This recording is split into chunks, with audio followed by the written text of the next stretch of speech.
మరో ఐసీసీ టోర్నమెంట్కి రంగం సిద్ధమైంది. 2017లో ఇంగ్లాండ్ వేదికగా జరిగిన ఛాంపియన్స్ ట్రోఫీలో పాకిస్తాన్ గెలిచిన విషయం మనకు తెలిసిందే. అయితే మళ్ళీ 2021లో జరగాల్సి ఉండగా కరోనా వల్ల జరగలేదు. ఇప్పుడు ఐసీసీ మళ్ళీ 2025లో ట్రోఫీ జరపాలని చూస్తుంది.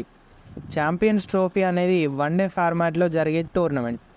ఇందులో కేవలం 8 టీమ్స్ మాత్రమే పార్టిసిపేట్ చేస్తాయి. ఆ 8 టీమ్స్ ఏవంటే ఐసీసీ వన్డే ర్యాంకింగ్స్ పాయింట్స్ టేబుల్లో ఉన్న టాప్ 8 టీమ్స్. ఈ టోర్నమెంట్లో కేవలం 15 మ్యాచ్లు మాత్రమే ఉంటాయి. ఇది ఇతర ఐసీసీ టోర్నమెంట్స్తో పోల్చుకుంటే కాస్త చిన్న టోర్నమెంటే. అయితే ఈసారి ఛాంపియన్స్ ట్రోఫీ పాకిస్తాన్లో జరగబోతుంది.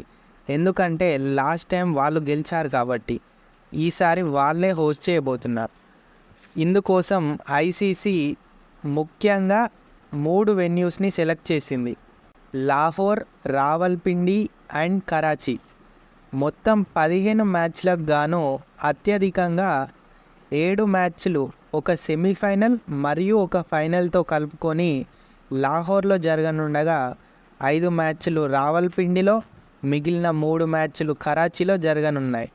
ఇందుకోసం ఐసీసీ ఫిబ్రవరి 19వ తారీఖు నుంచి మార్చ్ 9వ తారీఖు వరకు ఒక టైం లైన్ ఫిక్స్ చేసింది.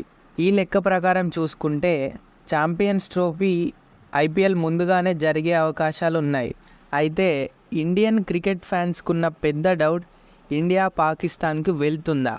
2008లో జరిగిన టెర్రరిస్ట్ అటాక్ తర్వాత ఇండియా పాకిస్తాన్కి వెళ్ళలేదు.